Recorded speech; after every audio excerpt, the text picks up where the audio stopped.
here we are, big Cyhawk week. Do you have any specific questions, or you want me to pontificate on the challenges? You know, Bill Fenley said just, you know, one key is to not make it bigger than it is. I mean, Yeah. obviously it's an important game. It's the first time since, Yeah. I think, '04 that both teams came in undefeated. Yeah. How do you balance that? You know, I think he's probably right as far as the hype within the team, because if you just look at it from a growth standpoint, there's going to be a whole lot of growing to get to where we both want to get to the end of the season.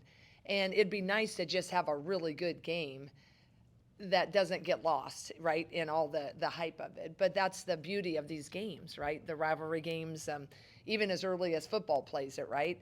A lot has played out on both sides of that rivalry by the end of the year. So I think that's a great point. And it's great if you can get it, but it really, you know, since we're not in the same conference, the ramifications at the end of that, if it comes down to a tiebreaker, you know, it's a big game. It's a fun game because it doesn't quite hold the pressure because there's so much length of the season yet, right? It can go topsy-turvy. You can go up or go down for a bit, but how you're playing in February is really going to be the key. So I tend to agree with them on that. And I think anytime if you can just stay steady on those big games, even if it is a conference matchup, that usually bodes better for your growth. Everybody's going to want to talk about the matchup between Audie Crooks and Ava. Just, I guess, is you being kind of whether you want to call yourself former post coach, Yeah. post coach. Just when you look at that matchup, just what makes it so Yeah. intriguing? Well, I think it's just so fun because they're two really good and very different post players. Ava's more of a 5-4, where Audie is definitely a 5, right? Audie's touch is just really, really incredible. Always has been, you know, even back in the recruiting process. When you let her get it, she's pretty accurate. And then obviously they've done such a great job of developing her and her work ethic. So I think that's the key. You know, she'll want to get it at that block, and if you let her touch it there, you know, it's pretty hard to stop. So I think I think it's going to be a really great matchup. Ever since I've been watching Audie in college, though, I mean, she doesn't really have a bad game. I don't think anybody's really shut her down. So you got to just try to do the best you can and get the rebound when she does happen to miss, but pay a lot of attention to everybody else that can kill you. I think what makes Iowa State so intriguing is Audie is so good and is likely the face of them, and that is, right? But when she comes out of the game, they're still really good. I mean, I think they'd be a top 20 team even without Audie Crooks. The way they're shooting the 3 ball, my goodness, how many of them aren't shooting 50%? They're taking care of the ball. I think Jada Williams was exactly probably what they needed, you know, to fill Emily Ryan. So they got a lot of great pieces. So, you know, sometimes when you're playing people and their star goes out for a breather, it's like, oh, she's out. In this particular game, you can maybe like, okay, we're got a little bit of a breather in the sense of like we don't have to really work so hard at the block, but man, who comes in just gives you a different look. So I'm pretty impressed with them. I mean, always Bill and his staff always have good teams, but I think they have a really exceptional team this year. The three amigas. I know Chit Chat. It didn't sound like there was a ton of concern after Right. that. Yep. Where's she at, and then also Emily and Susan. Yeah, Chit Chat should be good to go, so that's good to hear. Emily is still definitely day to day, just real ginger with that injury. And Tegan, she did not make the trip with us to Rutgers, and she was not at practice on Sunday. So I haven't seen her yet, but I hear she's making strides. So I would venture to say she won't be ready to go on Wednesday, though. One about Emily. Was that something that happened in practice? It was, I think, either a tweak when we were in Florida at a practice, or right when we came back. And so then we just hasn't gotten to the place where she feels comfortable returning yet with the rehabbing. You talked a lot about how young this team is, so you have a lot of players who've never played in an environment quite like Hilton Coliseum. Mm-hmm. What do you point to try and get them to understand what that hostile environment is going to be? Because they play in a pretty crazy Yeah. here, but it's But friendly. they're all cheering. Yeah, exactly. And we talked about that on Sunday when we came back from Rutgers, and just about how how it just flipped. This game has always had great attendance. Even way back when people pay attention to this game, but now certainly with as successful as the undefeated, right? It adds to the hype. But you can talk about it and you can do all the things, but until you kind of live through it, right? Until you get there, and that'll be, I think, that's the biggest hurdle right away, because I've been here a few years now from Drake and Iowa, and once it gets away from you in those big environments, it's sure hard to pull it back in. And the same way here. I mean, that's what everybody with the home court advantage is trying to do. Hopefully you can lean on, the Hannah and, Taylor and Kylie, they've been there, but they're all in different roles, right? So that's the interesting thing of this team. We're just so much younger than we're older. And that's going to be, I think, a key point, is to really how quickly can our sophomores and freshmen settle, right? And that includes Journey Houston. Journey's been playing some really key minutes for us. So we're just we're gonna see. And I think that's the beauty of this game, is to have a game like this at this point in the season, because I still don't really know how good we are yet, right? I think I love what I'm seeing, but the schedule has afforded some good games, but Baylor probably thinks they weren't as good as they should have been, right? We're looking at the in-state rivals of Northern Iowa, thinks playing a lot better than they were a while ago, and that's the trajectory. You want to be better at that point in your season, but I think this will give us a good marker, and I think we probably both need that to really, because we respect each other so much, right? Not that we don't respect everybody before, but I think as coaching staffs, it's like, yeah, we need this type of game to kind of give us a measuring stick, because later, right, in the tournament plays or in your conference games, when you're fighting for positioning, which leads to seeds into the NCAA, hopefully, you gotta see where you're at in these type of games. So I'm really hopeful that we can, just go out and just have a really good competitive mindset. And how important is the pace you play on offense going to be in this game? Well, I'd like to push it, but they're slow it a little bit because they have a lot more sets that they run. We over the years, sometimes Bill's had faster teams. Sometimes, he's been more, he has a lot of great action. I suspect they'll try to slow us down a little bit, but I don't. What they do is so great that I think that that's just who they are, and it's who we are. I think we're both going to try to be who we are, and I think the other team will try to do a little bit to counter that. But I don't necessarily think he's going to totally, just really walk it more down. He's probably going to try to slow down those outlets. But I'd like to play fast. But the nice thing about this team this year, we played at Northern Iowa. We found a way. Northern Iowa slowed it down a little bit. We played some teams that haven't played as fast, and we've had to adapt a little bit to the things that they've done. So I would like to, but if he comes out with some master game plan, I think we're able to draw on what we've done, and I think we can win playing slower. But on paper, yeah, everybody knows we like to break, and so we're gonna continue to try to do that. But if they don't let us, I like the counters we have. I like the pieces, especially with Chit Chat being healthy. I like that. I think an unfortunate thing about her getting hurt is we were hitting a nice flow. Her confidence, was really. But now you sit out that long, and she's still a sophomore. Remember. So then even coming back into practice for that day or so, she'd missed a lot of reps. And then unfortunately we didn't get the Rutgers game.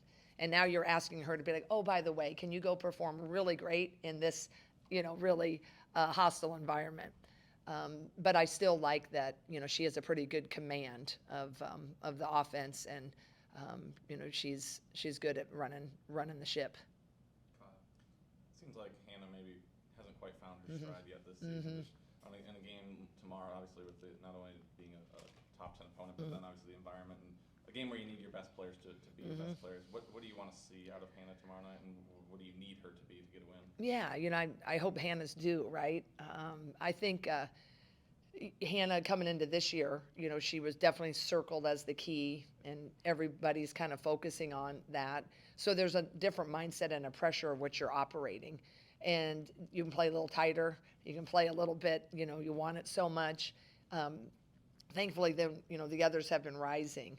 So I hope that, we've talked a lot about just kind of loosening that pressure, loosening, next play. But I do think that, she's going to have to, have a, start being a little bit more consistent. But, she's been giving it to us defensively, rebounding. Her mindset's been great. She's just been a little bit off at those putbacks, right? When I see her in practice, she's, doing a good job. She can hit those 15-footers. So it's just the mind is the greatest defender usually, right? But I've been pleased with, honestly, she just comes to work every day. There's nothing that isn't concerning to me. I've seen her for so many years be able to perform. I just, I love it for our team, but I really love it for her to just go out and enjoy this one on Wednesday night. I mean, you grew up in this state. There's nothing like it. You've dreamed, you've watched those big football matchups when you're little, you watched the basketball matchups when you're little, and to get to be in one, boy, it doesn't get much better. So I just hope that it's a heck of a game and everybody is performing on all cylinders, because it'd be a fun matchup to do that, because there's a lot of great players and Hannah is certainly one of them. So I hope she just goes out and attacks it, and we see everything that Hannah is capable of. Talk about winning versatility and being able to find different ways. What you guys have been able to do defensively, how much has that alleviated some of that pressure of feeling like, hey, we need to put up 80, 90 a game, and just where's the confidence level? Yeah, I think, last year we really tried to put more emphasis continuing on that this year. The nice thing, about defense is you can definitely have that every night, right? Sometimes your shot can be, it gets in your head, you're short or whatever, they're taking you away, right? Is the defense, if we can be solid on that and make it a little bit harder on the other team to do what they want to do, that can hold us and keep us in most contests, right? Most of them. So that's just one thing I think this team's really embraced. They enjoy the defensive side of it. Hannah really loves defense. Kylie loves defense. The others, they play it quite well. But obviously we haven't played 1 through 7 as daunting as what Iowa State's lineup is, right? So we're going to have that defense. But I love our effort. I love our growth. We're certainly not where we want to be, but I think we're going in that right direction. And I think our defense is a big part of that. And the growth of individuals, we're seeing different strides and people stepping up in different ways. Ethan, you mentioned Journey earlier. She said during the radio post game that she's been getting in the gym a little bit extra. Is that something that started mid-season, something that started before the season?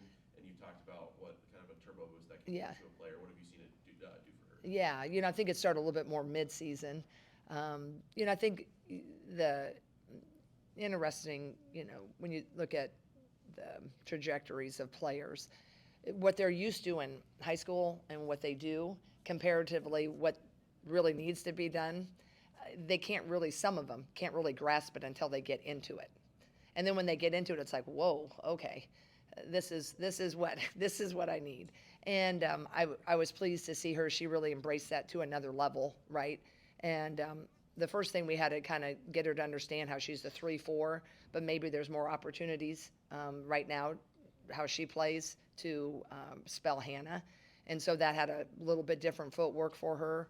But that kid, when she continues to mature, that motor is something you can't teach. And that just feel for the game.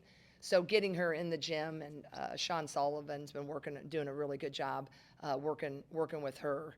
So I think that was more mid-season. I mean, they all did a good job in the summer, but I think they crank it up a notch when it's like, oh, wait a second, I got to be a little bit sharper here. I got to be more prepared here. So I've been really, really happy to see that.